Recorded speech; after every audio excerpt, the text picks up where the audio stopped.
Hi, everybody. How are you? Good to see you all.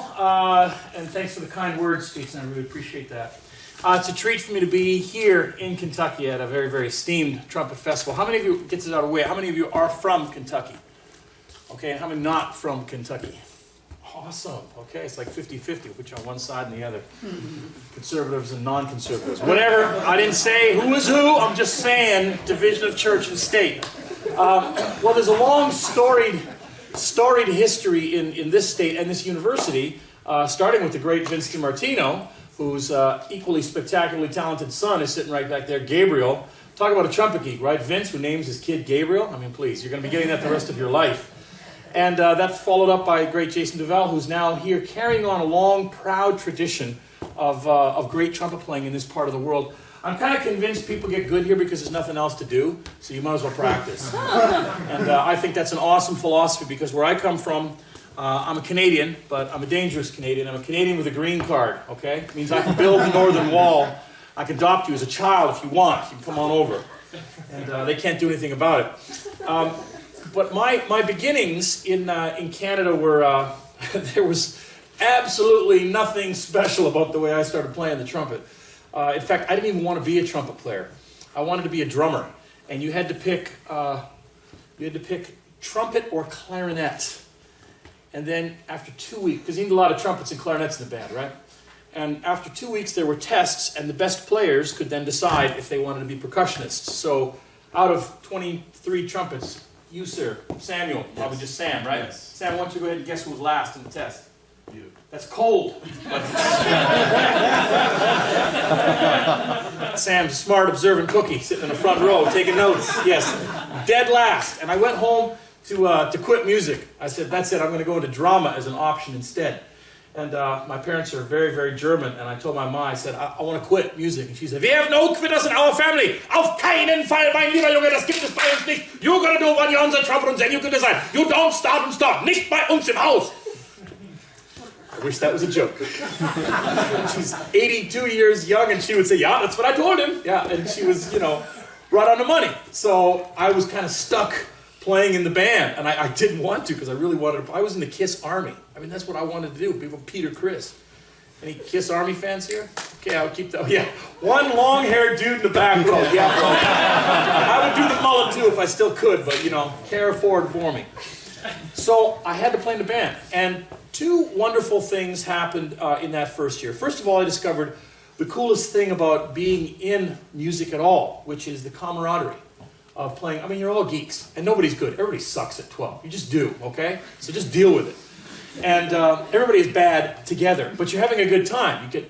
I was very, very lucky because I happened to go to a school. When we moved to that part of the city, what I'm talking about is not just the story here. Everything I want to talk about this next hour, of course, we're going to talk trumpet and philosophy, and we're going to take questions. Maybe if somebody wants to play, we can get to that. If not, we'll do that at the next master class, and you can think about some of my rap. But the reason I need to tell you this is not just to give you background, because I want it to relate to you and where you're at. Every person in this room has a story, some reason that you're here. And we'll just get this out of the way right now. You are all total geeks. Every one of you is a nerd. Deal with it. It's a beautiful summer day, and you're at a trumpet master class. Try explaining that to anybody who doesn't play trumpet. Well, we were in this dark room on a really beautiful afternoon at a trumpet master class. Right. So, you're dweebs. Accept it. We all are, and be proud of it. But my story, as your stories, has interesting little moments that took place that ended up sort of defining your life. And you don't notice it at the time. And one of the beauties of music is that you don't ever age out. You can continue being as enthusiastic as Doc Severinsen is, who was 93 years young and one of my closest friends. And Doc, to this day, he'll go on stage wearing pink leather pants and a lime green jacket, and he'll go, I don't wear these pants because I look good in them, I wear them because I like the way they feel. Doc Severinsen. And if he was in this room, he'd be talking mouthpieces and lead pipes and bell flares. He's as big a geek as ever. So when I was 12, we moved to this neighborhood, and I was supposed to go to a particular school. We were new to the neighborhood. We were driving to some grocery store with my mother, and we happened to pass another school by coincidence that was much closer to my house. And she said, oh, that's a nice looking school. You can walk there. We're going to take you here. I don't care, I'm 12, right? You do what your mother says. That school had a music program, a very good one. The one I was going to go to had basically nothing. A defining moment in life. Like you show up and you're like, okay, I'm 12. You sit down, you join band because you want to be a drummer because you're in the KISS Army, and you're stuck on trumpet. But we had an awesome music teacher who made it really super fun for all of us. And that turned me into a band geek for the first 3 years. And the other thing that happened in that very first year was watching Doc Severinsen on television. How many of you know the name Doc Severinsen? How many of you do not know the name? Good move, good move. This is a good lie for you to keep your hands down. Go to the Google if you're not sure, okay? Go to the Google. Or you can email me at my AOL account. We'll leave that for another day. I saw Doc on TV and I was mesmerized. And not just by his playing. I mean, that's a given. You know, Doc in his heyday, there was nobody who could do anything any better. He was as good as it got, doing anything. But it wasn't just the flashy showmanship either. It was this energy that he had from the stage, and you were gripped to watch him. Like, it was so compelling as a kid, you were like, I want to do that. And if I hadn't seen that on TV and been lucky enough to end up in that particular school with that particular teacher, no way am I talking to you this many years later. No way. It just doesn't happen. So we have to look back at our own lives, often, even at a younger age as you all are, and sort of say, where were these pivotal moments? And maybe I should pay a little bit more attention to why I took this turn instead of that one, right? The other thing that I credit that first middle school band director, and then my high school band. By the time I got to high school, I was real music geek, and I picked the high school with the good teachers. So my two high school band directors were my big influences, and my other big influence were my parents. And certainly not because they were stage parents. They were not. Because they're immigrants. So if any of you are immigrants, you know exactly what I'm about to say. And for those of you that aren't, you certainly know people that are immigrants. And if not, get to know somebody who's an immigrant. There's an immigrant mentality that's like, you know, my parents, their whole lives are like, yeah, maybe not as smart as everybody else. You know, if he has a thick accent, they just feel a little dumb, which is ridiculous. They're highly intelligent people, but they always felt like they had to work a little harder for everything. It was like, there's no free lunch. You have to work, work, work, because no one gives you anything. You know, and that work ethic alone was the thing. You know, talent is one thing. I've seen and coached an incredible number of very, very talented students. And I can tell you right now, a lot of them, in fact, I would say most of them, the ones that I would call freaky talents, very often don't end up going into music at all. For a variety of reasons. Sometimes it's just burnout. Sometimes it's because things have come so easily to people that all of a sudden when you do hit a wall, and you will, I can promise you that, it'll be a playing wall, it'll be a practicing wall, a career wall, you will hit walls. How you deal with that and navigate that is going to be the true testament to see, you know, not only how good you get as a trumpet player, but how well you'll do in any life skill. So, you know, by the time my parents have sort of drilled this concept into our heads, my brother and I, they didn't care if we went into music, but they cared if we were lazy. If we were lazy at anything, man, the whip came out. That's figure of speech. It wasn't. That was a few times back in the day, but you know, that was absolutely unacceptable. Unacceptable. Laziness was like the worst sin you could possibly think of. I mean, me sleeping in? Are you kidding me? It's like 7 a.m. Get up! It's time to stay off! Got to go! Get some stuff going! You know, it's like, forget it. It's just not going to happen. And that temperament, if you apply that to any endeavor, especially trumpet, because we're here as trumpet geeks this weekend, you will see success. You will see constant improvement, okay? And it'll happen often when something doesn't work out for you. I'm very fond of telling people, students especially when they come to a master class, that the word experience is defined as having experience. You can't have experience until you have experienced something. That makes some sense. So if you win something, say you're first trumpet in the band, and you're always winning, winning, winning, you have learned absolutely nothing when you win. You only learn when you lose. Because losing sucks, okay? Let's just deal with that too. No, you get a ribbon for trying. No, you don't. If you want something, you don't get it, you should feel disappointed in yourself, not the system. Do not point your finger out there and say, it was that person's fault or that. Forget it. Go look in a mirror and deal with it. I've got zero time for that kind of excuse. It's just like, get out of my grill. If it makes you feel better to point the finger somewhere else, good. When you calm down, look in a mirror and be super honest with yourself. You are the only reason it didn't happen. Now, there could be variables in the way. I remember doing a solo competition once for the Montreal Symphony. I was 23 years old, and there was a flute player who was 19. And we both made the finals, and it was, everybody said apples and oranges. Could have gone either way. Who won? Go ahead, Sam. Not you. Not me, that's right, Sam. Not me. The flute player won. And so I called my parents. I aged out. That was my last year of eligibility, and she had 4 or 5 more years to do it. I called my folks, and I was like, you know, they love you. They care about you. I said, oh, Dad, I played so well. It was really, really good, and I'm just so disappointed because it could have gone either way. They should have given it to me. I mean, tie goes to the runner. Really doesn't seem fair at all. I ranted for about 5 minutes, and he listened. And when I was finished, he said, yeah, well, I guess it wasn't obvious enough that you was a winner. Next time, practice more. Don't complain to me. Boom. Done. Parental abuse? Hell no. It's the truth. It's like just go to the next level. And even when you do win, winning something simply means you have attained that. Okay? Then it's like a newspaper. You turn it over next day. Okay, what have you done for me now? No one cares. So let's accept that what we're all trying to do is chase something. You're after some kind of a goal. That's what we should do in life anyway, and certainly with the trumpet. Create a goal, have some parameters for how you think you can get there, make mistakes, learn from the mistakes, because that's where you learn. You only learn. When I was younger, I was really committed to being a soloist, and I did over 40, that would be 40 solo competitions in about 8 years. Everything from like small, regional, provincial, national, North American, and big international contests. And I tell you, I lost almost all of them, okay? But a funny thing happened over those 7 years. You start learning things. You learn what you didn't do in terms of your preparation at the last one. You make a slight improvement. Then you make another mistake. Then you do something else. And it just compiles and compiles and compiles until eventually you start having enough experience, as long as your attitude is positive. And this isn't like West Coast esoteric preachy talk. This is like you really have to believe that there's a promised land waiting for you if you are diligent and you work with a good attitude. Good things will happen. If you want to be dour and blame things on other people, go ahead. You will have a very, very sad life. Just believe me, okay?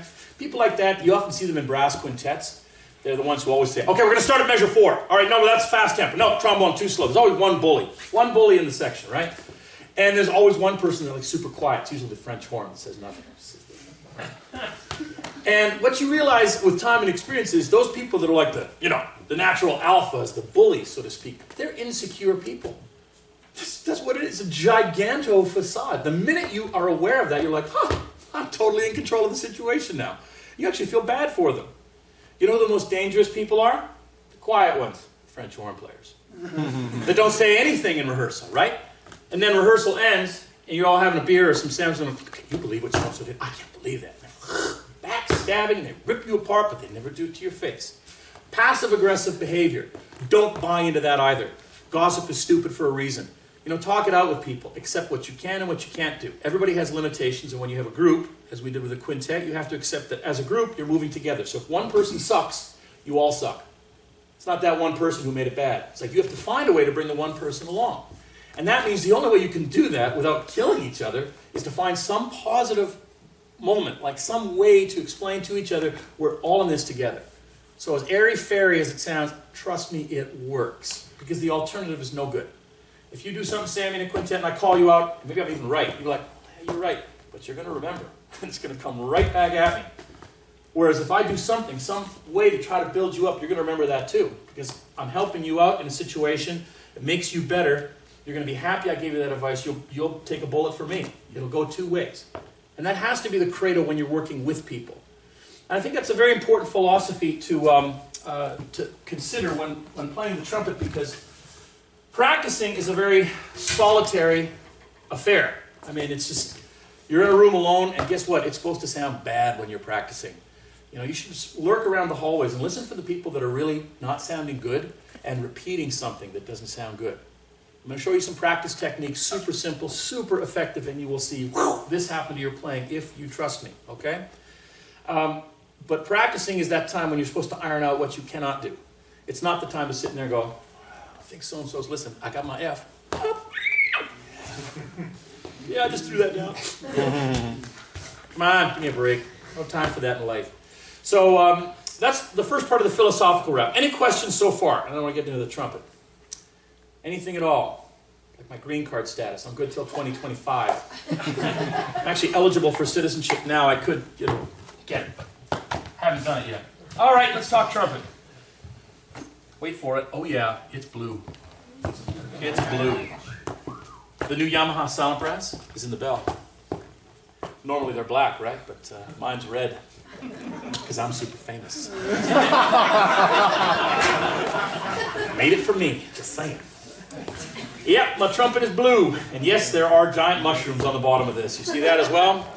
I got these from Stormview when I was in Spain last summer. Apparently, there's a tiny resonating bell inside here. There's like a mini bell. Have a look, Sam. You see the bell?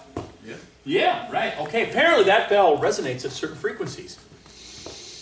I didn't care. I said, they look cool. Put them on. So they are purely for show. I have no idea what they do, but everybody asks, so I thought we'd get that little elephant right out of the way. Also, Sammy, you're sitting in the front row. Yeah. What does it say on the bell? Cancer blows. Cancer blows. And why?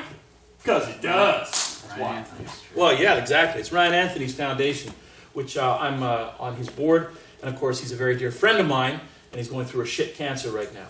And this particular organization is really, really awesome because it brings together all these world-famous trumpet players who blow away cancer. Get it? Blow. Cancer blow. You guys are sharp cookies. Okay, I got that one. That was funny. Sorry about this other thing. I won't do that again. I promise.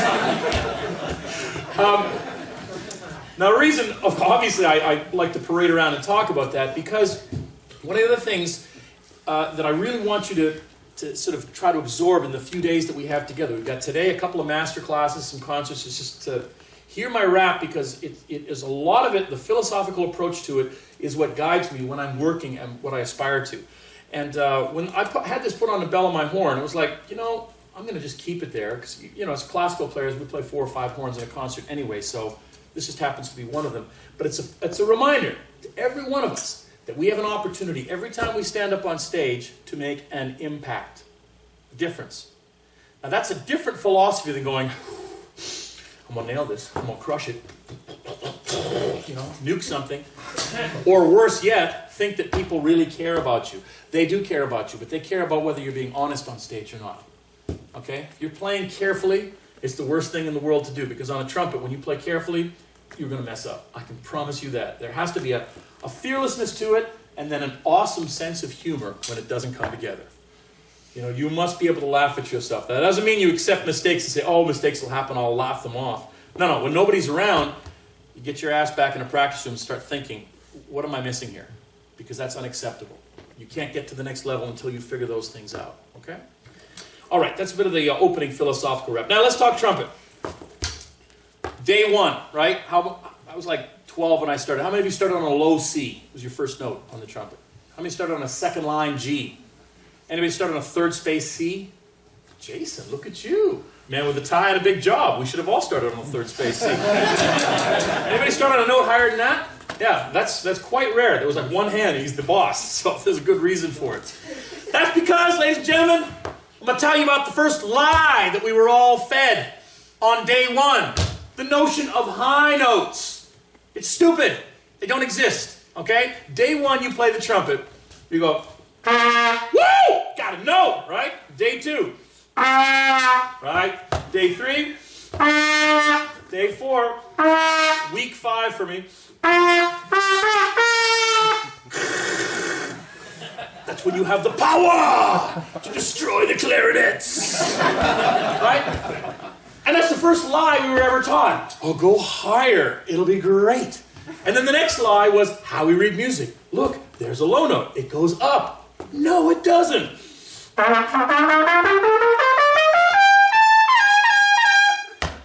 You're praying for rain, like, oh, I gotta get the high notes. All right, I say that for effect because it's true. I have eliminated the term high notes from my vocabulary. I have a cool new acronym that I thought of for little ankle biters and older professionals who might need it. This acronym is known as FAVE. Anybody heard it yet? It's fairly recent. When you use it, you have to send me money now. Okay? FAVE, it's an acronym for Faster Audio Vibrational Experience. I needed the E to make the word cool. So. Faster Audio Vibrational Experience, right? So, what's this note? Concert A. Agreed? Let's get some nods. Here we go. Thank you very much. Our B, concert A, which is traditionally in America tuned to what? A 440. Right. So what does 440 mean? Vibrations per second. 440 vibrations per second. So in 1 second, 440. What's this? Which is 220. And then 880. Boom! We're starting to catch on. So it's not about high and low. It's about fast. And if we don't use high notes, if we say fave or high notes, what are low notes now? Sammy? Slower audio visual vibrational experiences. Yeah, just the acronym. Save. Yeah, my man, Sammy! Fave and save. End of story. This is one of the most important concepts you will ever learn. First of all, it's just physics. That's number one. Number two, it's going to change how you think about playing the trumpet, period. Okay? Just before I get to that exactly, I'm going to get even further into the weeds and talk about embouchure setting. When I think of the embouchure, I try to think, because when we get into this concept, you're going to understand we're not going this way, we're going to start playing this way for everything, back and forth. Okay? When I set my embouchure, the first note that I'll play is I try to think of my low embouchure as being no lower than this G. So if I play anything lower than that G, basically, when I go down to the low register, there's two ways you can do it. You can completely let your embouchure kind of sag and get wide open.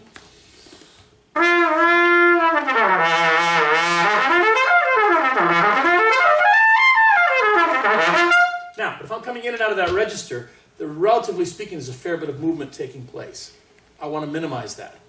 So what I do is I actually think of keeping the G as my primary set. I don't move when I get to the bottom of the register. So it sounds like this. So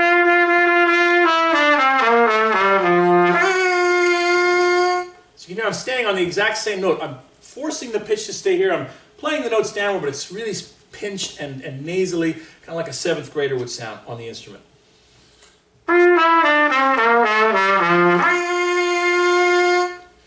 And then what I think of to make that note open up is I think of air, but I think of volume of air. Not volume of sound, but the flow of air. Very, very important. So I'm going to do the same thing now, get to that note, not change anything here, but apply more air and listen to the note open up.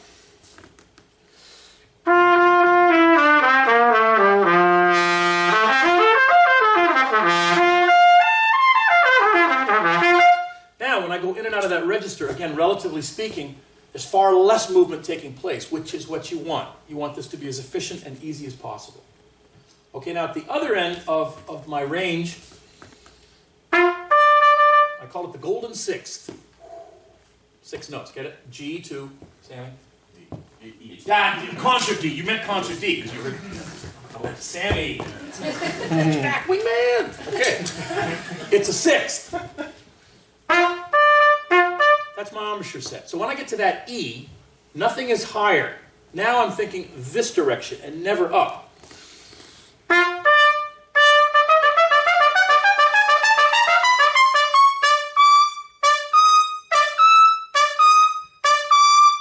That way, and never up on the trumpet.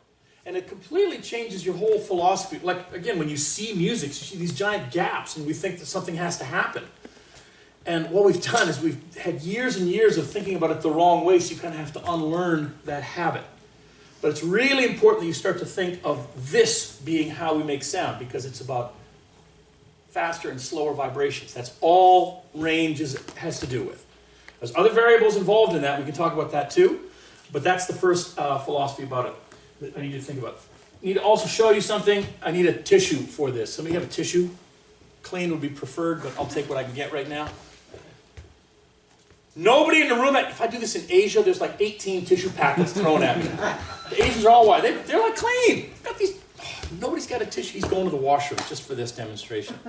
But it's important. You got a tissue? Let's hurry up and do it before Jason gets back to us. Okay. Super quick question. How many of you think it takes more air to play in the high register? Hands up. Like I'm talking about high and loud. Okay, how many think it takes less air to play high and loud and upper register? Okay, I've seen 4 hands go up for the second question, and no hands for... So how many of you really couldn't care less, right? Well, you're going to care because I'm going to show you something right now. Thank you, baby. That is awesome, but I found a tissue. What I'm about to show you, because what we do on trumpet, so much of it is, when we talk about visualization, we're not like the piano where you can consciously alter somebody's hand position in their arms. We have to do a lot of things by concept and visualization. Violinists, you ever watch a string quartet rehearse? It's awesome. They're like yelling at each other. You're sharp, you're flat, you suck, I hate you anyway. Brass rehearsals are like, say something, you can't. So we're stuck with that. Anyway, I'm going to show you something which will hopefully change your lives forever when it comes to however you think. You need to think about the upper register. I hate this part, but I'm doing it for you, children. I am. All right. So the question on the floor was, does it take more air to play in the loud, high register? No hands went up. Less air, 4 hands went up, okay? So I guess all of you are about to learn something.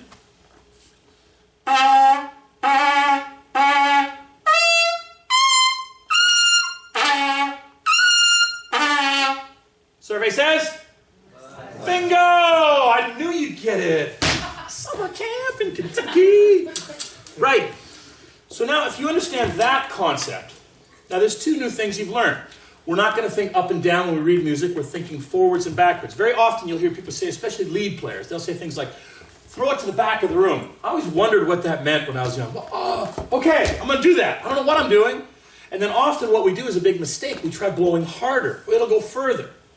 And there's some visualizations that have come into play before, like a straw. I heard Bobby Shue talk about it the first time. It's like a spitball. You put it in there, got Sammy, he's right there. But then I get the dude in green, needs a little more explosion. If I want to hit Jason, there's a lot more, but it's still the same size, right? You can't blow with more air. There's a greater intensity that goes through. And yet, what I just showed you also proves that you have to find a way to use less air when playing in the upper register. So, the 2 concepts are this. You're thinking forward.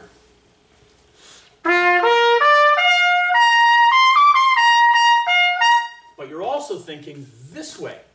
So I imagine it's like a trombone slide where I've got a lot of air, and then I'm getting closer and closer and closer as I go higher.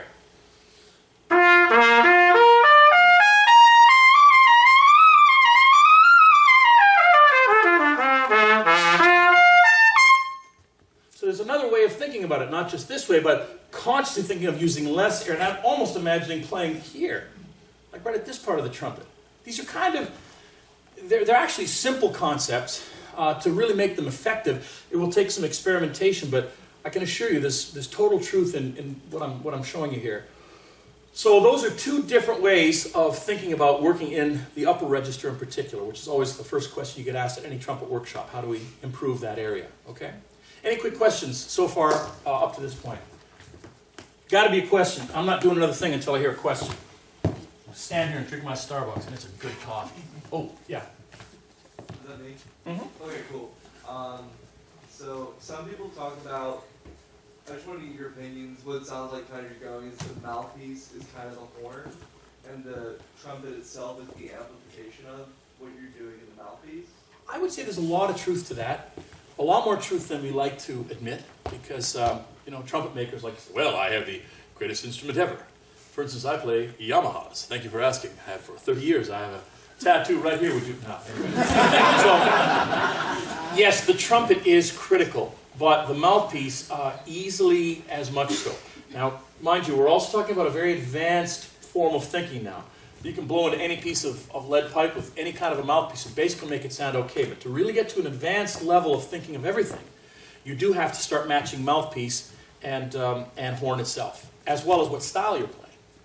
Yes, follow up. A follow-up question to that. I feel like the president. Yes, go ahead. So you said like you have to kind of get to the good ratio. Would you say it's 50-50 or 25-75, like mouthpiece trumpet? They're equally paired. Like, you have to be aware of the mouthpiece. And of course, we're going to talk about mouthpieces. I'm playing this polymethyl metacrylate mouthpiece.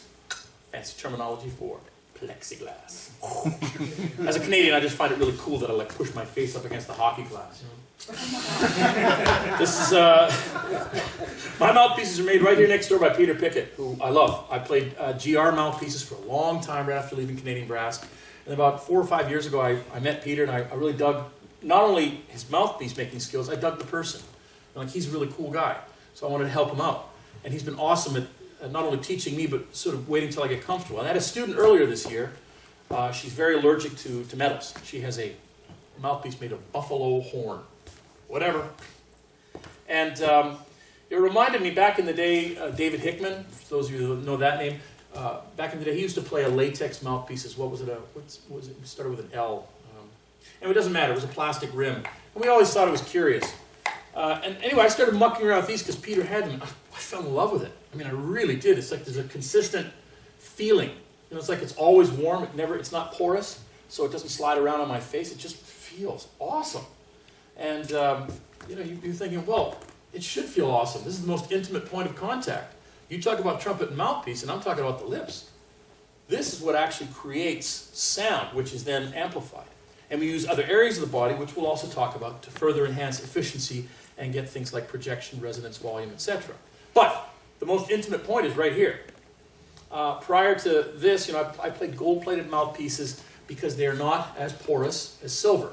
Silver is the most porous, and silver mouthpieces tend to respond brightly and quickly, which is cool. But again, at the really intimate level, they can get a little grittier at times. It's like they kind of stick there. Gold slides around a little bit more.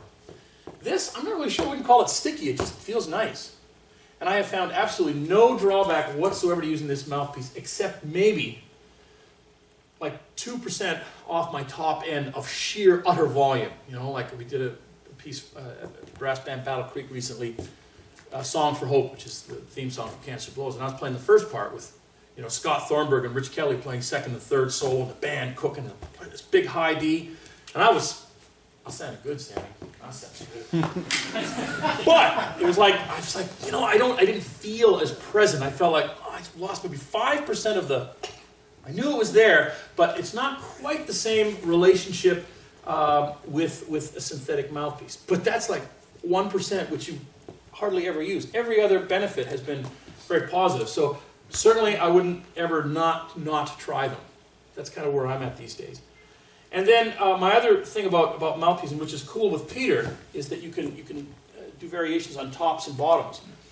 By sheer accident, how many of you have ever done this? You pick up the wrong mouthpiece, you put it in your horn, and you start playing. It's like, oh man, it feels okay. I don't know quite why. You're doing everything you can do, and then you look down like, oh shit, I got my piccolo mouthpiece in there, you know? But you sounded fine. Or the other way, you put in a C trumpet mouthpiece on your pick, and it's like, it feels a little flat, but you know, what you can do, you can do. And then you look down and you freak out. Ah! And then it's panic time.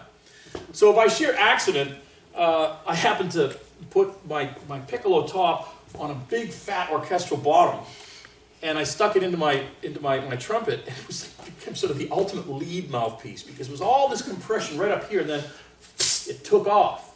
And I can demonstrate it if you want to hear that, and then I'm doing the opposite with another piccolo project that I'm working on right now. I'm going to record it next week, Brandenburg 5 and 2 for the trumpet geeks. But Brandenburg 5, I'm going to play the flute part. So it's like violin and flute, and like, yeah, he's like, you're digging it, right? Yeah, man. He's like, I should have thought of that, but you did it. You did it. So, but now you've got long flute. It's not terribly high. There's a couple of, you know, concert high Ds that you have to hit. But the difficulty there is that you've got long phrases. If you use a regular piccolo mouthpiece, odds are you're going to bottom up. You won't have the same flexibility of sound. So I'm using my E-flat mouthpiece, which is called the Jens Special. Thank you very much, Sammy. This one's called the Wingman. Oh yeah. I designed that for Ryan Anthony. When Ryan got sick, he was in the Dallas Symphony, and he said, dude, this is like tougher and tougher to play. And he had traditional orchestral gear. So I called Peter and I said, make him a mouthpiece. It's kind of like the depth of a traditional orchestral mouthpiece, but closer to a 5-ish kind of a rim. He says, I got something in mind. He called it the Wingman, because we're wingman. It's our term. Endearment, you know what I'm saying? It's like love. And he sent it to me, and I'm like, shit, this is good, make me one too. So we did, and then we sort of created that. Then the special was the one that went in the middle for E-flat trumpet, because you should think about when you play E-flat trumpet, playing the high or the humble. Remember, those pieces are up a fourth from where you normally go to work. Okay, why wouldn't you balance out the natural physics of playing in that register with a mouthpiece that just gives you a little bit more, it's a little bit more compact and allows you to blow a little less and let the instrument do what it's supposed to do. Instead of shoving your big old 1X with a Schmidt backboard, a 23 hole. Got that bad boy in there. You can, but you don't have to. That's a sidebar conversation. So what I'm doing for the Brandenburg is I've got my E-flat mouthpiece, but this super tight lead trumpet backboard on it. It's fantastic. Because I have all this movement to wallow around and sound beautiful and play long lines. And once in a while when I have to goose it, it gives me just a little bit of sparkle and allows me to play in that register. So it's a long journey, and it's a lifelong journey. You can really go crazy if you're not careful, thinking, well, I might just change one thing on the mouthpiece. Pretty soon you're walking around with a mouthpiece belt, you know, or something like this. Yeah, and this is only one of the 5 that I have, but I digress. So it's a constant balancing act. No true answer, but I will, just the last thought about mouthpieces before we move on here. I am a fervent believer that you do not have to play large mouthpieces. You can, but you don't have to. And don't listen to anybody that says otherwise. Ignore those people. And they will. They'll try to vibe you. Sometimes early on, sometimes teachers, full-blown professionals. And you know what? They are ignorant if they insist on saying, it has to be this. That's a pile of crap. Okay, and then you say, well, Jens, you're a fantastic player, but you don't play in the orchestra. So I don't think you quite understand what it takes to be an orchestral player. Certain tones and waves. And I say, that's true. But I have everybody on my speed dial. Everybody. Including a lot of dead ones, okay? You name them, they're on here. Pick a name, anybody, right now. Go. Who? Chris, please, talked to him last week. Next. Huh? Arturo? I had a cigar with him 2 weeks ago. These are softball. Make it tough. They're in here. Who? You have to speak a little louder. Oh, Gabor. Yeah, man. Principal in Berlin. He's my boy. Hungarian. I talked to him last year because I was trying to hire the Berlin Philharmonic for a recording. They're too expensive. So, I went British. I went with the Royal Philharmonic Orchestra, which is spectacular, right? But because of union rules being what they are, the Brits are like, yeah, we'll do it for cheap. That's no problem, Bruce. Screw the union. So, but yeah, I know Gabor. So, anyway, I know everybody, okay? And I got totally sidetracked by that little bit of ego moment. What was I saying? I was talking about, oh yes, so I don't know how to play in an orchestra. But on that speed dial is also the name John Hagstrom. Perhaps you've heard of him? Sammy? Where does he play? Chicago Symphony. What chair does he play? Second trumpet. In the loudest, robust, powerful brass section on the planet. Hands down, no argument. Do we all agree? Hell yeah. Second trumpet. Have you seen his mouthpiece? It's like a 7C rim with a deep B cup. So ignore anybody that says you can't. You can. You don't have to. That's my whole point. When you're sitting second trumpet in Chicago and you want to have that opinion then, sure, you're allowed to. But until then, you have no game. None. Okay? So, oh, I just did that. Too politically incorrect? What you going to do? You're going to sue me? I'm Canadian. There's no money. Okay. Seriously, all the fun aside, the point is to understand that and to your point, the question about mouthpiece, it is about attaining balance. Okay? And what you will gain from a larger mouthpiece, you get a much larger target to aim at. This sort of, Doc Severinsen has a very interesting concept about why he thinks a lot of orchestral principals play huge gear. Well, you know, they sit there and the conductor's always doing this to them, you know, so they got to find some way to still sound good, play soft and suck on it, you know, so that's what they do. They play these big old things, got a hole like that, and oh, it's easy to treasure, but it's got no projection.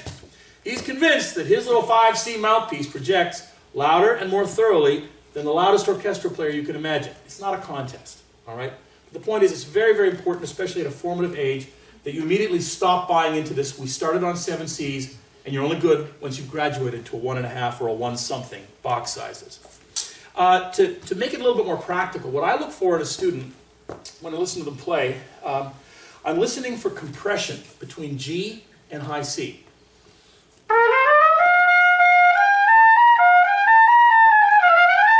That really nice, what I call a small focused sound. If you hear a lot of airiness or graininess or people are pushing, and that range has to be attained.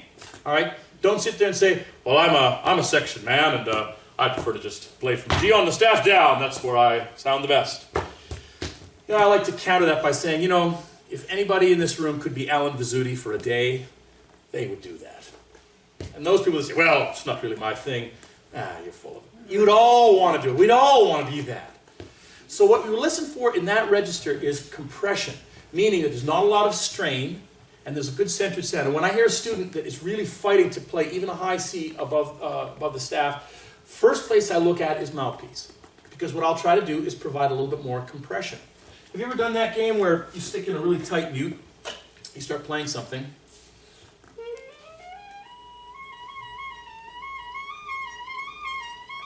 and you end up sort of popping a note or two higher than you can normally play? Does it ever happen to any of you? Listen to your body. It's telling you something. It's saying resistance is your friend. Okay? It provides a way to get faster vibrations. So if I practice something with a good practice mute or a really tight cup, something which consciously provides resistance, I have to back off. I now have to start playing with a much more focused aperture, a focused center. I got to be right in the sweet spot. You're not supposed to be able to play loud on a practice mute. But then when you take that off,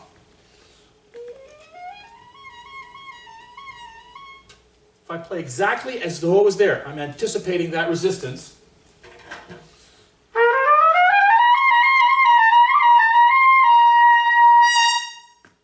The next step that we all want to get to, that involves a different part of the body. It has nothing to do with the mouthpiece and nothing to do with the lips. It has to do with other areas that we're also going to discuss before this session is over. Okay, that was a lot, but mouthpieces they're critical. So yeah, a lot of thoughts about that. Any other questions so far? Yes, please. And then, yeah. If we can keep going about it, I know it's just a little longer. I know a lot of players, myself included, who feel like there's a bit of a wall or a sticking point around high D or E on the B5 trumpet, and then it's just really tough to reach above that. Yep. And I've heard that perhaps the physics of it is not entirely what it is on the lower side of the horn, and things tend to change in a way above there. All true to an extent, and you know, we could sit here with a pipe and a cognac and talk about it all afternoon. Yes, fantastic ideas. I understand what you're saying. I'm not being facetious either. When we start talking about the upper range there, as I said, there's other parts of the body. It's not just, you know, getting a shallower mouthpiece. The tongue. Let's talk about the tongue, okay? That thing that nobody can see, except it's there. I do something called anchor tonguing. I did it in high school, like before the internet existed. Anybody heard of anchor tonguing? Right. Well, we did it just because we thought it was cool. We heard about it. Some dude in class was like, dude, I heard of this thing called anchor tonguing, where you like put the tip of your tongue up where your base of your teeth meet, and just leave it there. Oh, cool. So we thought we were cool. We go to school. Hey, man, what are you doing? I'm anchor tonguing these days. Sounds like this. And you just thought you were different. I wish it was more profound.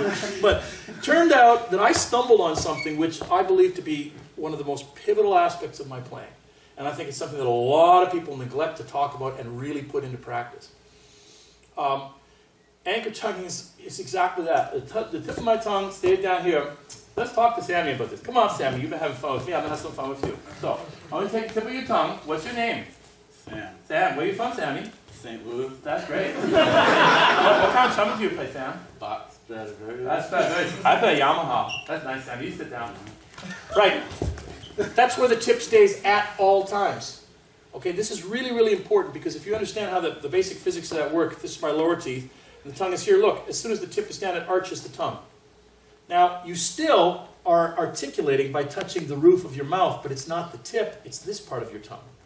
Right? But just think about it logically. If you use your tip, this flattens out, even just a little bit. That causes a loss of compression. A loss of compression causes a loss of vibration. And we start, have you ever played trumpet, even in any register, just burped accidentally?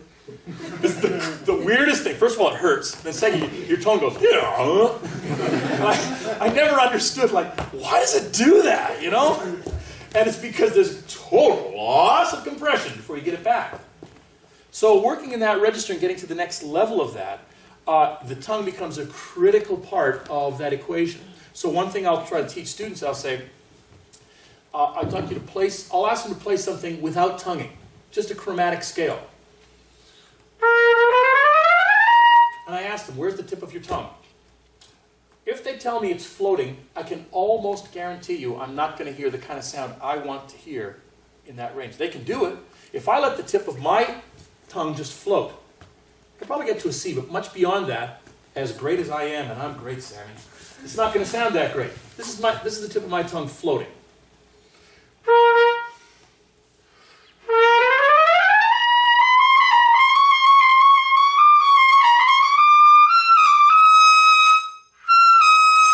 I can play sort of a shitty F, you know? And I can't play it soft, there's no control, and it's just like, because my tongue is just sitting there. If I put my tongue down where it absolutely needs to be when playing in that register,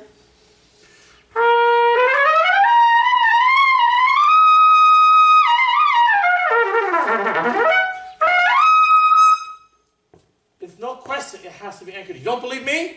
Call Alan Vasuti. 206-23201, not giving you the last two digits.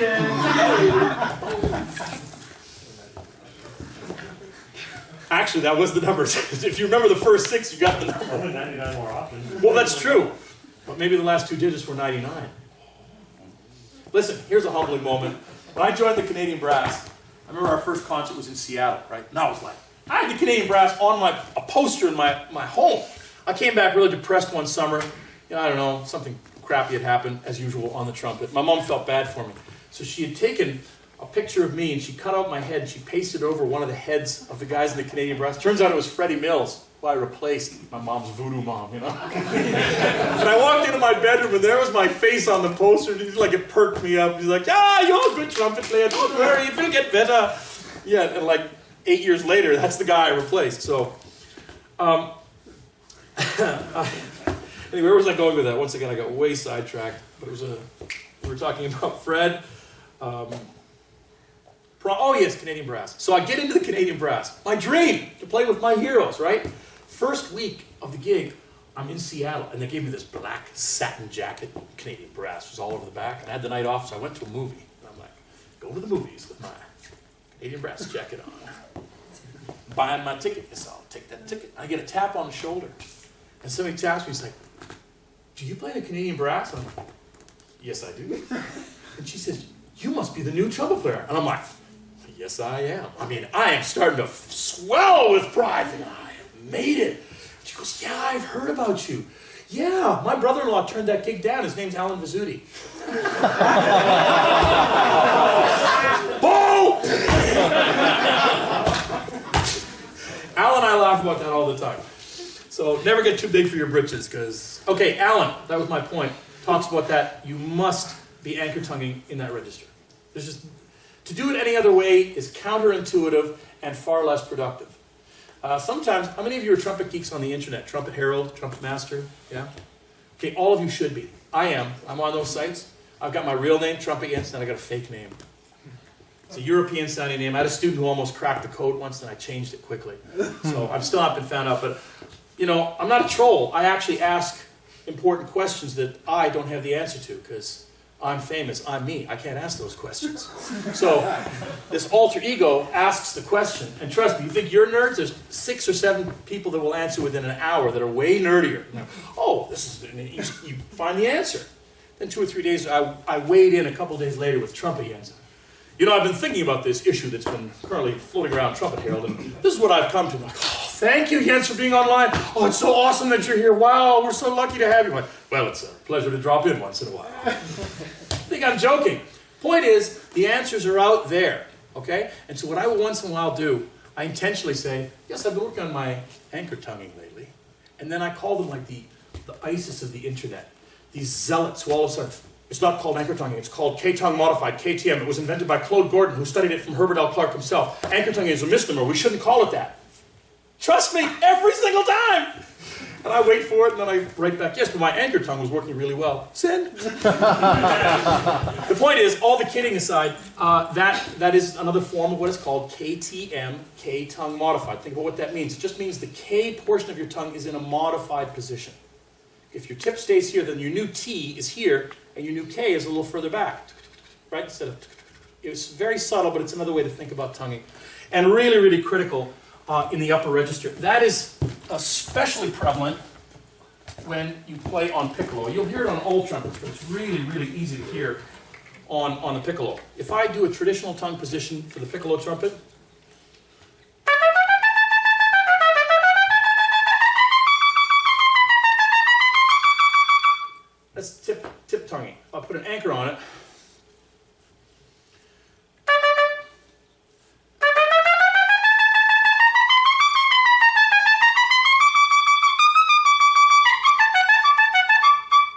hear a difference? You should. Describe it to me, like what the differences were between the first and the second one. What is that? Stable. Stable, yeah. Did somebody say airy? Clarity. Clarity to the second one. And Controlled. control, yeah, all correct. And incidentally, just when you geniuses think you know what your sound is, we will never hear our own sound, ever. I will never hear my own sound. When you're talking about sound, have somebody else listen to you. We will never get to hear it. We can feel what we like, but we don't hear our own sound. So trust when other people tell you what they hear. And I ask that question each time I do the demonstration, and I can do it on bigger horn too, tip tonguing.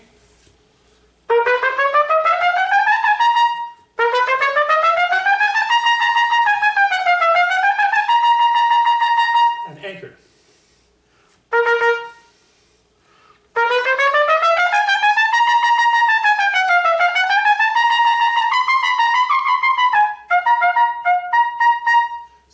I think even on the B flat, you hear there's a greater amount of clarity to that kind of articulation. So it bears thinking about. And the easiest way to practice it is don't use the tongue. Just start doing some chromatics and watch yourself. I can probably guarantee you, most of you, without even realizing it, you'll find out your tongue is floating in your mouth. Your tongue doesn't have to do anything if you're playing a slurred chromatic passage. So that's the perfect time to train. Can I keep it down and forward? And try to make that my new normal. So, questions about that? That was a lot. That's a good one. Yeah.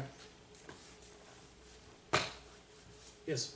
How hard do you place your tongue against your teeth? Like, is it barely touching or is it pushing? No, that's always a good question. When I say anchor, it's not like I ram it in there. It just sort of gets placed down there. It touches, but it doesn't really. I feel where the base of my teeth and my gums meet. Interestingly, when I work with students to try that methodology and see if it resonates with them, I had a student early on, a doctoral student, say, I can feel my lips when I'm tonguing. And I'm thinking, whoa, you should never feel your lips. I'm so desensitized to it, I'm like, oh yeah, you do.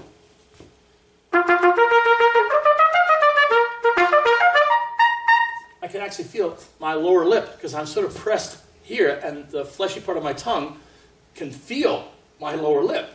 And it's like anything, you don't notice it after years and years of doing it, but if you try it for the first time, you will feel that sensation. It might feel unusual, but I also believe that helps brace the foundation of your embouchure.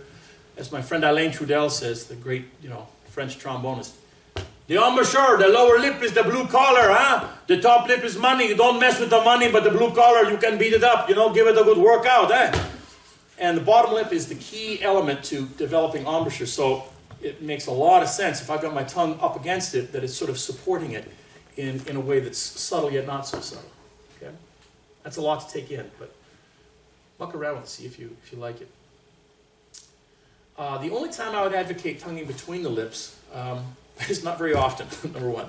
I live in California, so there's a lot of great mariachi and banda players, and these guys, they just ram their tongue right between their lips.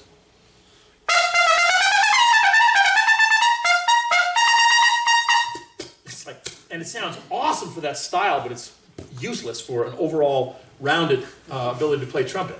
But for mariachi and banda, yeah! Now the exception to all rules, there's an exception. We were doing, we toured with Canadian Brass, we did Barber's Adagio as one of our big pieces in the second half. So the whole thing builds. This big loud crescendo, you know the piece. Da-da! Dramatic pause. Then I got to come in on a low A. And it was the most terrifying moment of my night every night. You go.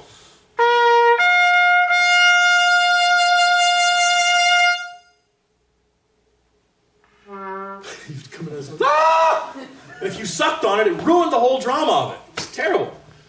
And I started messing around with it, and I came up with the secret, the exception to my own rule. Shove your tongue between your lips and just go and let go of it.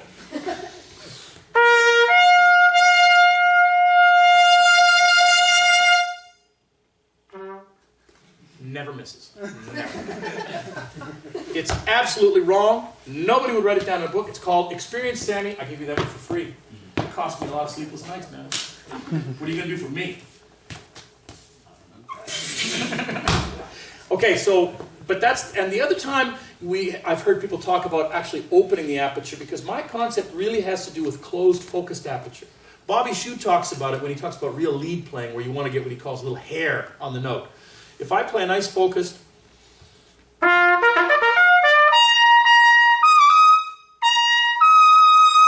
that's a nice high F. It feels nice, it's very balanced. Now, Bobby would say, well, if you put your tongue between your lips and open up the aperture, it's going to be a different kind of high F. It's got a little to it, which is kind of acceptable for a certain style of playing. But again, how do you go back? How many lead players do you really know that can then say, oh yeah, let's do something super subtle? That's the price you pay, unless you're a really super smart lead player like, say, Alan Vizzuti, who can do anything and always be heard and is just playing very, very efficiently. So I really try not to open up the aperture if at all possible. It's like the last possible thing I'll do in my playing. Okay? Quick questions about any of that? Yes? When you're performing live, how do you go about in your monitors and hearing yourself so you don't overblow? Monitors? Yeah, like in-ears or... I don't use in-ears when I play with microphones and monitors. I like to work off of a live monitor if I'm going to play a jazz show or something. And then what I do is I try to I say, make my tone wet like Bodie. Big, like 5-second reverb. That's what I want, you know? You're sort of wallowing in your own sounds. You go, and I go, yeah. So first of all, if you work with a microphone, be nice to the sound guy or the sound girl. They are your best friend. They are your worst enemy. If you tell them what to do, you will pay the price. Respect them, even when they suck, especially when they suck. Respect them and be super nice, okay? In other words, if you play on a mic, it's not you anymore. It's now totally up to the person back there. So that relationship must exist, yes? And what do you do if they aren't good at that? Well, then you got a problem. You got a problem. There's not much you can do, really. Because you get in a situation where you play on a mic, off a mic, and they hear you getting loud and they turn you down. It's like, no, I'm trying to work the mic, you know? I work a lot with a DPA wireless mic when I do jazz shows. Which some people will say, well, yeah, but you can't get the same on and off the mic thing. I say, yeah, but I can control it. Like if I want to play soft, I'm genuinely playing soft, so I'm actually controlling my own dynamic. Further, it gives me range of motion to move around. Plus, the way I have it set up, it's really slick. I slick it through my coat jacket. You don't see the wire. Not even Bodie has that figured out. The wire hanging on. Chris, man. We were hanging out last summer. I almost told him, nah, I'm going to keep that to myself. He's on the speed dial too. Anyway, and he's great, incidentally. I won't listen to anybody diss Chris Bodie because I've heard trumpet players do it. Grow up. You know, any one of us that is successful in any field of our instrument is good for all of us. There's no time to be dissing other trumpet players. That's just a waste of energy. I do the same thing with Wynton Marsalis. He is canonized. Okay? We do not have the right to criticize him. It's like, free country, I got rights. No, you don't. No, not when it comes to Wynton. You just don't. You have to understand, this is one of the most influential, not just one of the most influential African-American musicians, one of the most influential musicians, period. He could pick up the phone and call any president, including this guy. That's the kind of, he has risen way past the trumpet. He's an icon in our culture. He plays the trumpet. Come on. Very, very intelligent guy. And then I want to sit there and listen to people talk about, well, his Hindemith Sonata, I'm not entirely certain. Well, his early Art Blakey recording is very free, but there's a lot of scales and chords. People are wasting your time. I'm glad you're enjoying yourselves, because this is just stupid. Respect people that go ahead of you, even maybe, especially if they become famous. How did they become famous? See what it's about. Doesn't mean you have to like what they do, but you're not permitted to sort of criticize it. You should observe it and say, what can I glean from that? You know, very, very important thing to remember. It keeps the positive psyche going. Another question? I know I've got to cover a lot. Another 15, 20 minutes here, but so if you want to play anything or demonstrate different horns, just hit me with that. So you were talking about the golden sixth earlier with G and E. How would you practice, like, altering your compression going either high or low? Excellent question. Okay, going back to the golden sixth idea, the embouchure set for a G to E. Now, if I'm going to go above that E or beyond it in the fave register, because we don't say, hi, do a semi. Hell no, we say fave. One of the other areas of your body that you want to work on, aside from really give this anchor tonguing idea some credence, okay? Really work on that and see how you can start applying it and not applying it. The other area that we sorely neglect in our playing is right here, right in this part. Sammy, just come on up here. Sammy. Yeah. Are you comfortable placing your hand on my belly? Sure. The child has answered in the affirmative. He is not in distress. He will now place his hand on my stomach. Please do so, Sammy. All right, everybody cool with that? Fine. Different times we live in.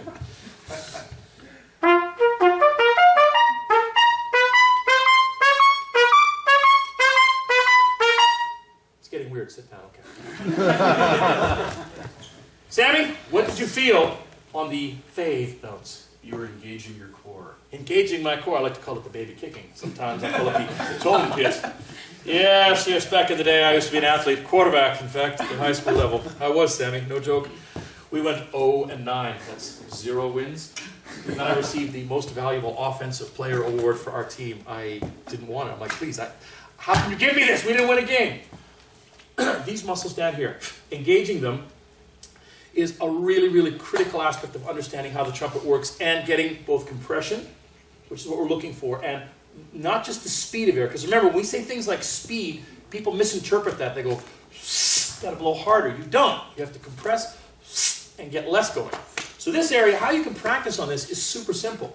Breath attacks. Just work on starting a note without the benefit of the tongue.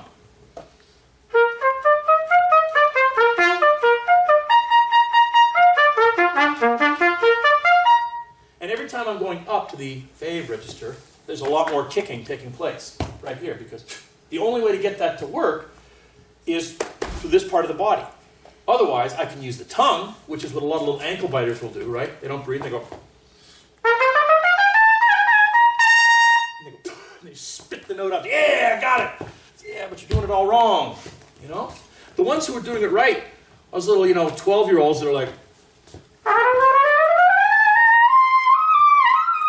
they're like, yeah, just check out my double F, woo! Right? And then some meathead sitting beside them says, it's not an F, dude. It's like a squeak. It's not even a note.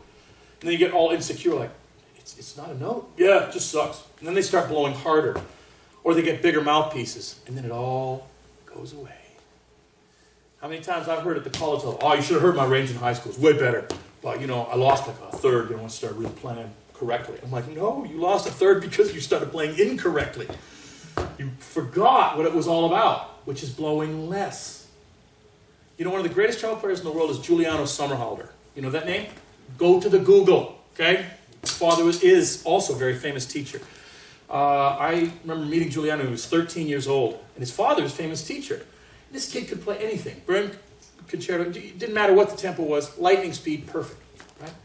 And I said, what do you feed this kid? He said, I give him the same exercises I give every one of my students. He said, but I have one advantage. He lives in my house. So when he practices, I do not permit him to play louder than mezzo forte. He starts playing loud, I'm like, stop it! In any part of the house. So by the time he was 17 or 18, he developed like this fantastic ease to the register.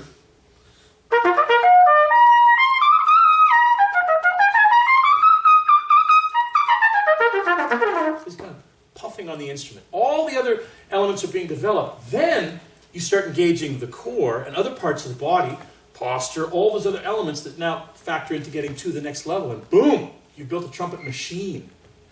You know where I'm also seeing this now? It's a wonderful spin-off from the tremendous success of Alison Balsam and Tina Thing-Helseth. For my generation, actually prior to my generation, the only prominent female trumpet soloist was Carol Dawn Reinhardt. We're going back to the 70s now, okay? Early 80s. Then Susan Slaughter became principal trumpeter of the St. Louis Symphony, started, blaze the trail. And in between that, as far as soloists, there was, when I was at university, was B.B. Black. Very, very talented player out of Curtis, who played with the Philadelphia Orchestra and did a bunch of really beautiful recordings for EMI. And then it just went away. And then Allison came along. I'm going somewhere with this, obviously. And then right after Allison, there was like, well, let's develop another one. And that was Tina. That was about 10 years ago. And now we are seeing the fruits of that. I'm seeing all these women playing trumpet who are playing the trumpet. That didn't happen in my generation. Not because they weren't as good, there just weren't as many of them, right? So the laws of averages are like, well, you're not going to find that many good ones because there's not a lot of women playing. Now, by the very nature, the difference between women and men in their teens, women are actually mature. Guys are stupid. We're just jarheads. And we destroy everything. I'm very super proud next year to say that my first time teaching in 19 years at UCLA, I will have more women than men in my studio. And this bump happened like in the last 3 years. Like for the first 16 years, I had a total of 3 women, ever. And then like 4 years ago, it was like this bump and then a bumper crop, and it's just more and more. And now I'll have 7 of my 12 students will be women. Why I say that is because, again, the nature of dudes that want to destroy things and women who are elegant, and we should learn from them, is that they don't destroy their faces. They just play, and the usual criticism will come, yeah, but what about the sound? Is it as loud as it? It's like, dude, don't go there. We're not talking about sheer volume. We're talking about focus and precision and expertise. All the other things are easy to teach if you have a solid foundation that is based on sensitivity and playing carefully and evenly on the instrument. All the other stuff can be learned. But if you just want to be a loud player or a high player, you're going to be one-trick pony. And it's a really awesome... I'm excited about the change because as soon as possible, I would like to even stop talking about the fact that I have more women than guys. It's like about trumpet players. But right now, it's still a big deal. And this fall, I'm going to make a huge deal about it on the internet. I want it to be, like, really get people talking, including some people that might just say, it's kind of sexist, don't you think? You're like, you're damn right it's sexist, in a good way, okay? So just start agreeing that we're learning from each other and that not playing too loud is a huge advantage to having a longer game down the road. Any questions about that? If I offended anybody, too bad. Don't think I did, though, right? I hope not, because it was meant to be a positive. Another question? Yes, please. You mentioned earlier how you said for your phase register, how you like visualize like a trombone slide. Yeah. Are there any other like internal visual cues that you use for other aspects of trumpet playing? Well, here's one that I'd like to show you all very briefly. I need a chair to do it. Because most of you will spend most of your careers playing in a chair, okay? And one simple thing you can learn just about your posture and the physics of playing and your physique of playing the trumpet is to get away from the back of the chair. If I play an arpeggio, right? It's nice. Now, if all I do is come to the front of the chair, my back is no longer touching the back of it. Listen to the difference.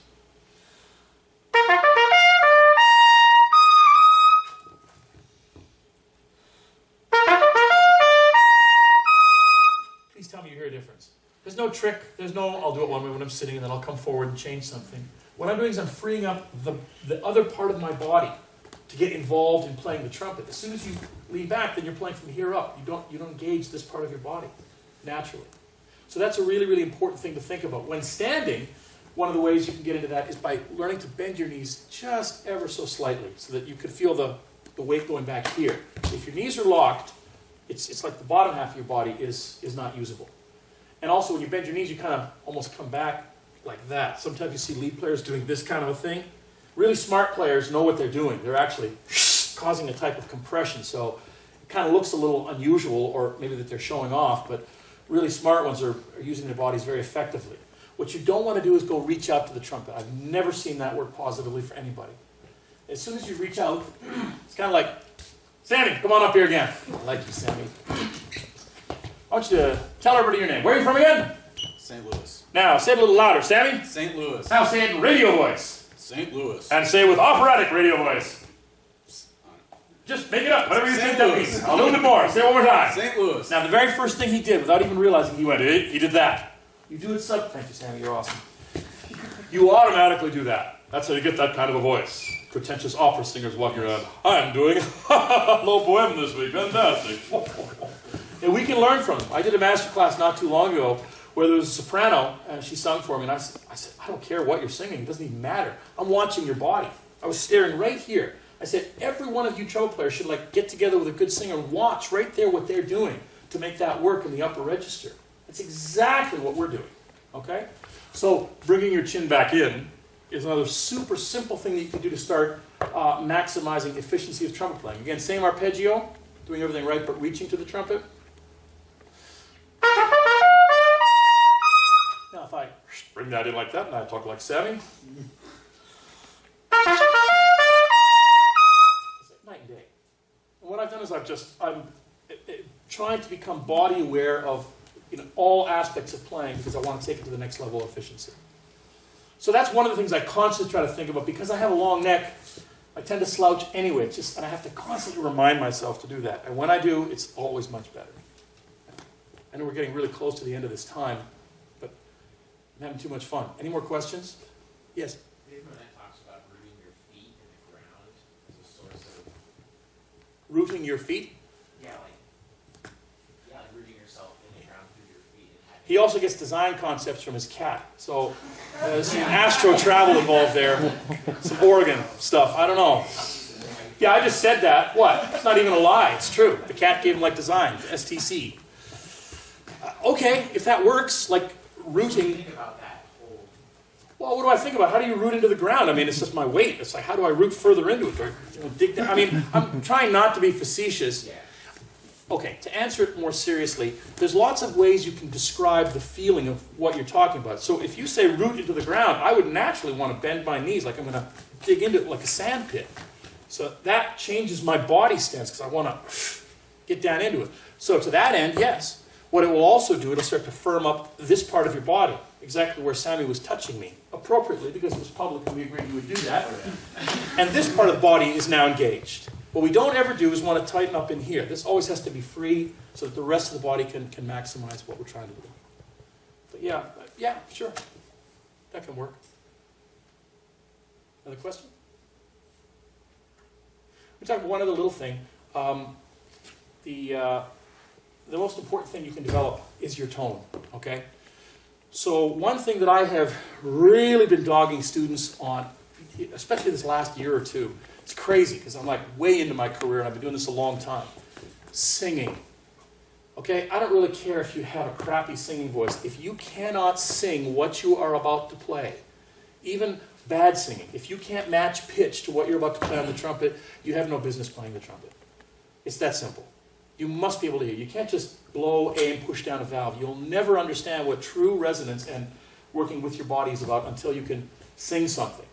And whenever you get a student to sing anything first and say, now play it the way you sang it, usually there's mechanics involved, like, oh, now I'm playing the trumpet. So that's not the way you sang it. You want the trumpet to literally feel like it's an extension of your hand. Like you're doing this on stage and they're like, oh, look, there's a trumpet. Here it is. It's floating. I love it. And then playing something in a manner that makes it feel like you're about to really sing. And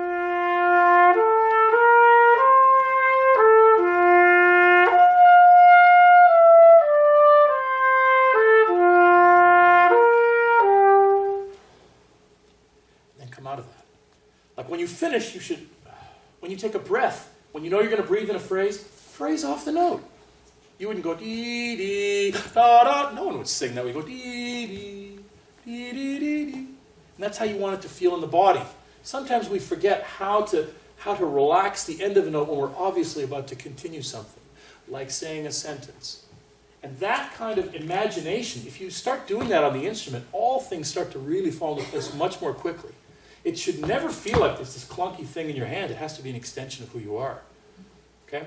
So working on your lyrical playing and your sound, like tone, is critical, really critical. It's taken me a long time to figure that out. You know, you think it's about high notes and fast notes. No, that's just a way to get people's attention. If you really want to get into their hearts, that's a different level. To that end, I want to show you a little practicing tool that I have in my pocket. Sammy, tell the kids what it is. Poker chip. It's poker chip. That's right. Came off of a bottle of wine, actually. It's a very nice bottle of 92-point Cab Sauv from Northern Cali. And I keep this in my pocket because I met a new friend, and he and I had this over the course of a whole afternoon. We killed a couple of bottles. It was a long lunch, okay? Relax, nobody was driving. And we popped these off of the bottle, and we kept them, kind of like challenge coins. Now, he's an older man now, but he still keeps it in his pocket at all times. This is always in my pocket. It's either here or my bedside table.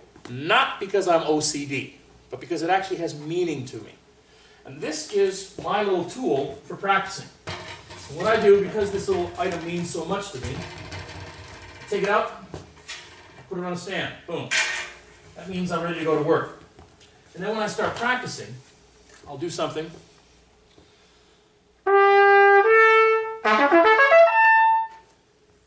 Quarter turn.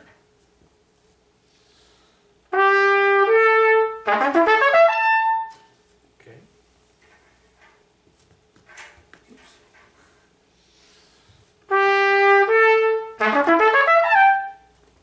You already know what I'm going to do. Quarter turn back. Right? And I do that until I get 3 complete revolutions, which is how many times, Sammy? 12. Well, 12. 12 reps. It's just an arbitrary number that I came up with. 2 reasons for that. 1, you practice things in very small chunks. Practice the thing you can't do. Okay? 2, it focuses your attention on something that just hones you in on the activity. 3, and perhaps most importantly, it makes you take the trumpet off your face every single time. A dumb way to practice that would be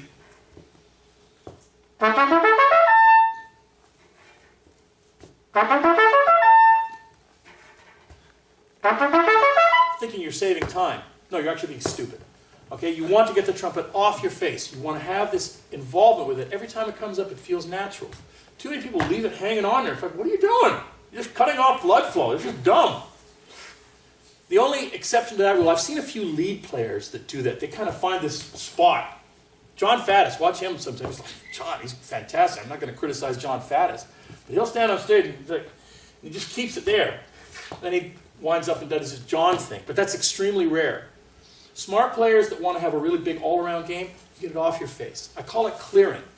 Okay, when you make a mistake when practicing, any kind of mistake, stop. And don't just pick up right where you made the mistake. Like stop and unlock. Always have your body clear before you begin. Those are tiny little tools that will make such a monumental improvement in your practicing sessions. You'll be quite amazed. Okay? So this is a profoundly simple yet effective tool. Actually, I brought some from the hotel. These are hotel room keys, the Holiday Inn. It says ready, set, go. I thought, oh, these would be cool. I'm going to get a whole bunch of them, and I'm going to give them to people so they put that on their stand. Ready, set, go. You know, then you turn it that way. It's a way to focus. I thought that was a cute idea. Sammy, you get one, okay? My hotel room key. Oh, that's true. Oh, now I went too far. I finally crossed the line. No, those are random keys. I got to be a good friend of them. Anyway, the point is to focus your energy on something. You're monitoring me so carefully. I like you. The other thing you can do for your practice sessions that's really, really profoundly simple is set a timer. Everybody's got an iPhone, so don't say you don't have a countdown timer. Don't set it for 10 minutes. You think you can practice something for 10 minutes? That doesn't feel like a long time, does it? You'll never make it. You'll be distracted. You'll start like, huh? 5 minutes. If you're lucky, you can zone in for 5 minutes without the alarm going off. Okay? And then when it goes off, reset it and practice something different. Doesn't matter what you were doing or how close you came to cracking the nut, do another 5 of something else. When the timer goes again, another thing. Maybe go back to the first one, maybe do a third thing. But never 2 things in a row. If you do 12 5-minute sessions and really do them honestly like that, you will experience the most efficient 1 hour of work you've ever had in your life. Oh, and here's the other rule, all y'all of this generation. Phones off, except for the timer. No emails, no Facebook, no text messages. I don't want anything coming in on a bong, you glancing away. Give it up. Just try it, I dare you. It's going to be pure torture. You know what else I can promise you? If you really want to become a better player, and you dedicate yourself to that, then you will start to understand what greatness is all about. Like the players we all want to be, the greatest players that I ever admired, they have that kind of focus. And until we say, oh, I'm going to do it by practicing, you have to apply that with certain skill sets that are simple and hugely effective.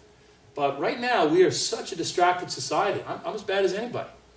And that's, I'm sorry, this is like a piece of metal. There's no quick shortcuts. You have to, at some point, tune things out. And by doing simple things like this, it's almost like a form of self-hypnosis. Like you really get into the weeds of doing something efficiently. I played the national anthem at the Raptors game a few weeks ago. Probably going to win now, but whatever. I digress. So I'm on court doing sound check, and I'm watching these guys. My first thought is, shit, they get paid way too much money. You know, they're doing a shoot-around. I'm looking at Jeremy Lin. He's making like $20 million a year. He's riding the bench. He comes in the last 5 minutes. And I saw the coach, you know, feeding him 3-pointers. He was just working his way around the ring. Right? In the shoot-around. 19 out of 20 of them. And we're not talking like bank shots. We're talking, and I'm thinking, yeah, if we could all do that, we'd probably be making $20 million a year as well, right? The point is true expertise, the kind of thing that we admire, say elite athletes who can do something that we can't. You think you can do it? You can't, or you would be doing it. The trumpet is no different. So the fact that you're all here and engaged in trying to learn how to make it better is a huge testament to the fact that you want to learn. Okay, that's what's really important, and I think that's exciting. But keep it simple. Just cut me off when it's time. I'm happy to keep talking and answering questions, but there's important things in there that I needed to say. So, any other questions? One good one or two bad ones? It was close. Sammy, you got two. That's two bad ones. Awesome. Great. Go ahead, please. Do you do any breathing exercises before you perform? That's another very good question.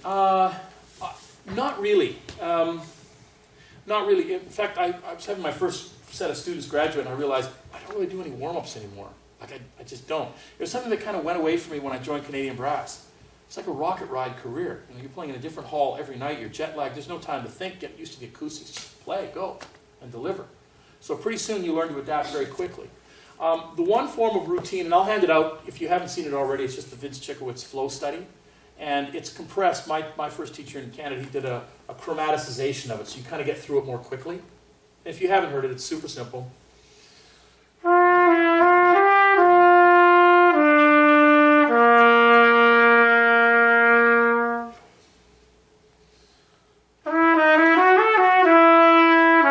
get the idea. And then it's outward chromatically. By the end of it, which is like 6 minutes away, you're going...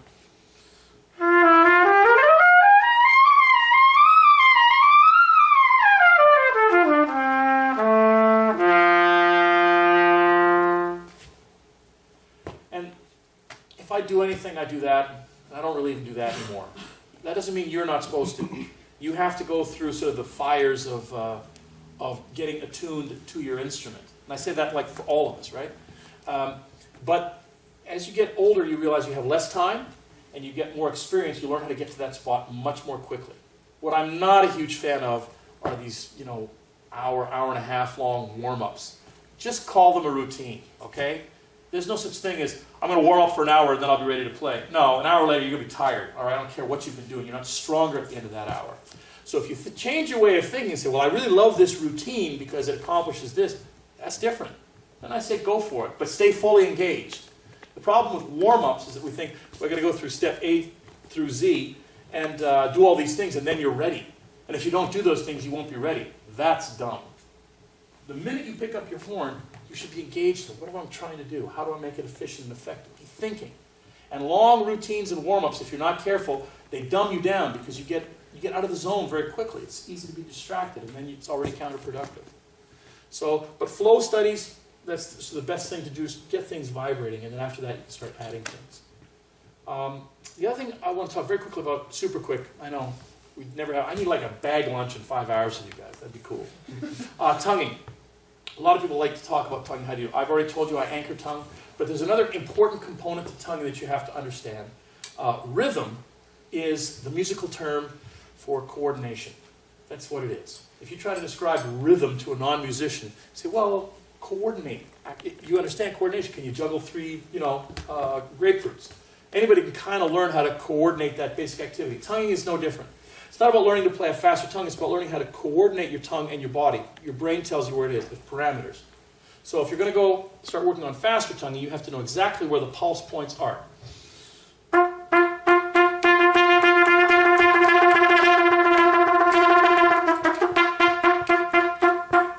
whenever I snap, I knew I was going to have an explosion of the tongue. I'm not thinking about what my tongue is doing in between. It's very important that you understand. You tell the tongue what to do. Here's a super simple exercise to work on that subconscious form of coordination. Imagine a bar of 16th notes. Okay, what I'm going to do is I'm going to play a measure of 16ths, then I'm going to go back and repeat it 4 times. The first time I will accent the first note. Second time I'll accent the third. Third time I'll accent the second. And the last time I'll accent the fourth. Sounds complicated, it's not really. But it's an awesome way to start understanding groove and pulse and letting your tongue be dictated by what your body has to feel.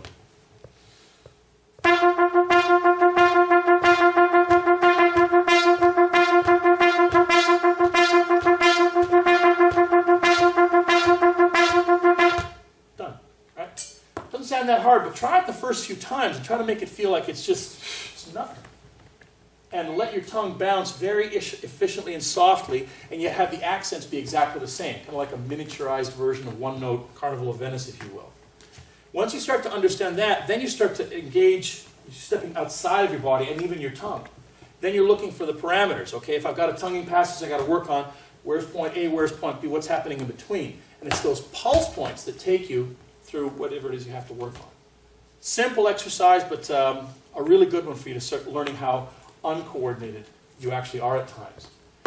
In terms of tapping your feet, if you're sitting in a chair, another quick, easy tip. Never tap with your toe. Never. Use your heel. It's a whole different set of muscle groups. When you tap with the toe, you try it in your chair right now. Now sit in your chair in a way where you can tap with your heel, you feel it through your whole body. With your toe, you're engaging a set of muscles that doesn't involve the rest of the body. So I tell people, if you're going to tap and work on it, just do an exercise like that, but use your heels, because it gets your whole body dancing. And that is critical to understanding how the tongue and coordination and rhythm works. Okay? Fire away. Sammy had one. Yeah, so you mentioned using different mouthpiece for the smaller trumpets. Is there anything else that differs in your approach, what you work on, approach to breathing or anything? With the different mouthpieces? Just addressing the smaller horns in general, piccolo. No, one thing you want to understand is that every horn you play has to be respected for what it is. This is not a trumpet, it is a piccolo trumpet, okay? And we don't just pick it up once a year, bang down the valves.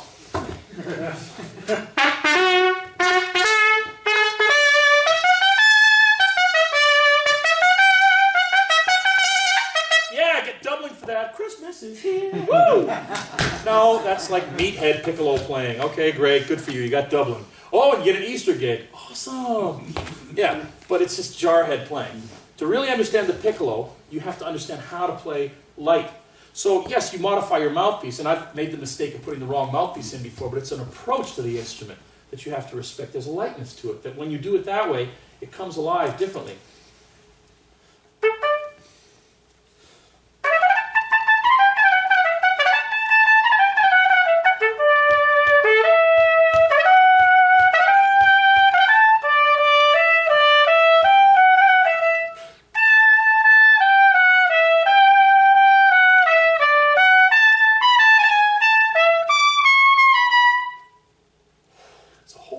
Set of, you don't play that like a trumpet, you have to understand it's its own little beast. And it has great rewards when you treat it correctly. You know? But too often people say, well, you should try to make it sound like it's the same horn. Well, why? It's not the same horn, right? So yeah, I don't think about it so much in terms of a smaller trumpet or smaller mouthpiece, but I think of what sound am I trying to engage out of the instrument. Same for E flat. C trumpet and B flat vary just ever so slightly differently that you almost don't have to worry about it. The instrument will do it for you. C trumpet tends to have that, just that core. It's a center. And B flat's a little fuzzier around the edges. You know, so there's pros and cons to both. But once you get to the smaller horns, let's say E flat or piccolo, you just have to have a different mindset. And it all has to do with lightness. And that point about grounding, who was it was talking about? Yeah, Dave Monette, about digging into the dirt. I would never do that on piccolo trumpet. Never. I mean, that'd just be like...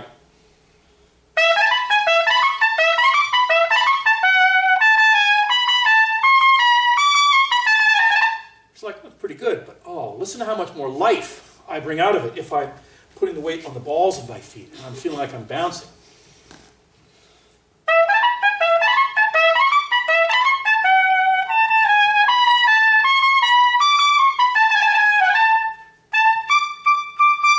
You know who I saw do that was Maurice Andre. In concert. Big fat man walking out on stage. Hello, I am Maurice. Look at me. Voilà. So happy to be here. And he'll do that. Like he stood on stage and you're like, you can see everything jiggling. It's like this big, happy, fat Frenchman. I eat the cheese, I drink the wine. Life is good in France. You Americans are too concerned about this. You think it's a joke. The French live beautifully. Live long, live hard. We're all going to check out at some point. And the way he would play, it was always like that. Super light, you know? Except for his last note. Every time he would play a last note, he'd be dancing around, right? Maurice, hello, here I am. Jiggle, jiggle.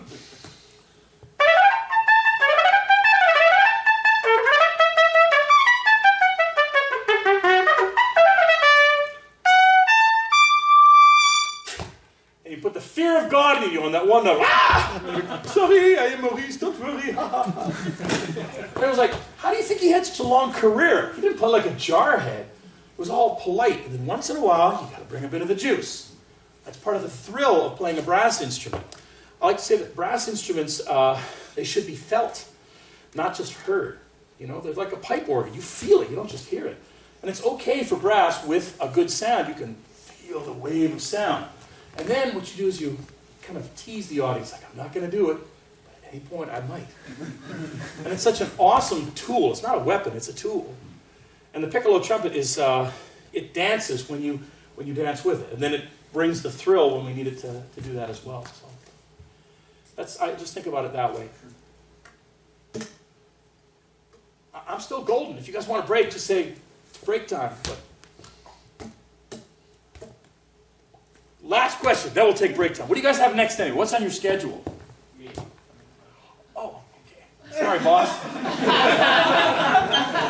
I'll take that one quickly. You mentioned earlier, like hitting walls in your career, like whether that's on like a bunch of different levels. What were some that you feel like were like critical moments for you, and like, how did you get past them? I'll tell you exactly one. We were doing B minor mass when I was a student at McGill, and I was sort of a disrespectful trumpet player of different styles. I just, whatever it was, like brass ensemble, orchestra, chamber music, quintet, grab whatever horn and just played it. I didn't respect what I was actually doing.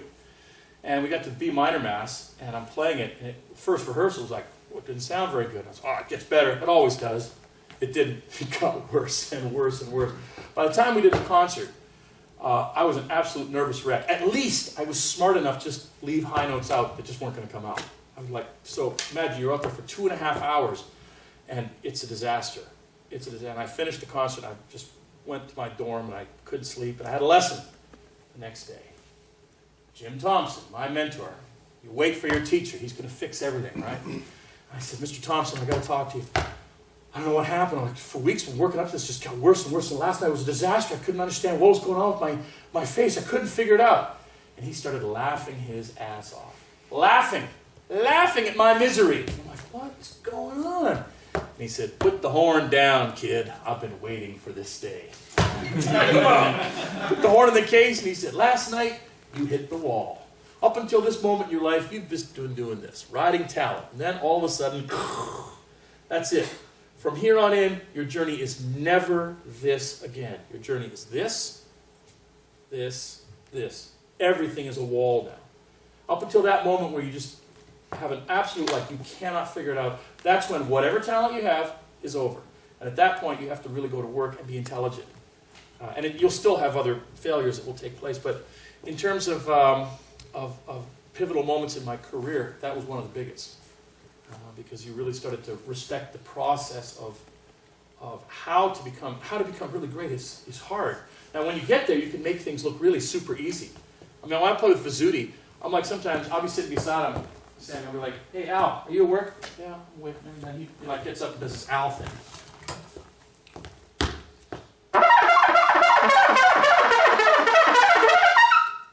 How you doing? It's like, Al, could you at least look like you're working? Because the audience thinks that's normal. It's not. You're a freakazoid. You know? And he's just so tuned into, like, everything that he does is easy.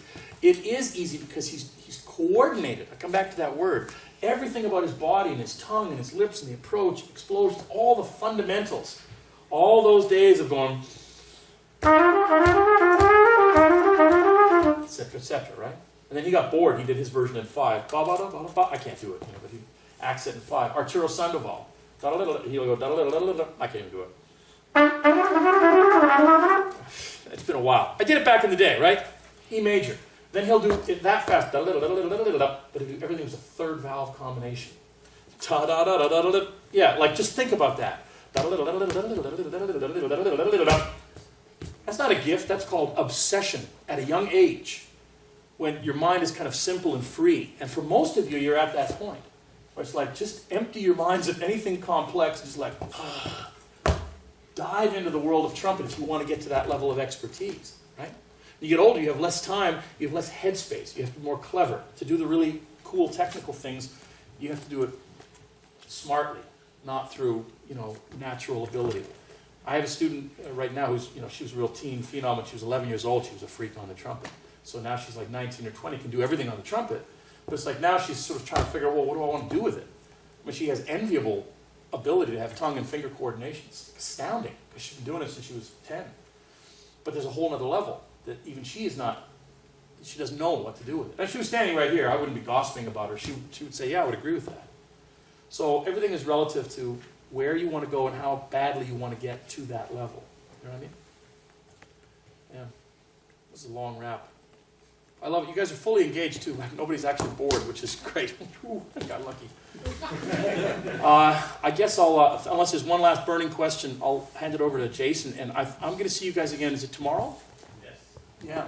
So come loaded with a few more questions, and I'll think of a few more angles and things we can talk about. But most importantly, I'm here to have my brain picked. Okay, so anything you want to try to get out of me, do it publicly, and I'm happy to exchange as much information with you as I can. Okay. Thank you very much.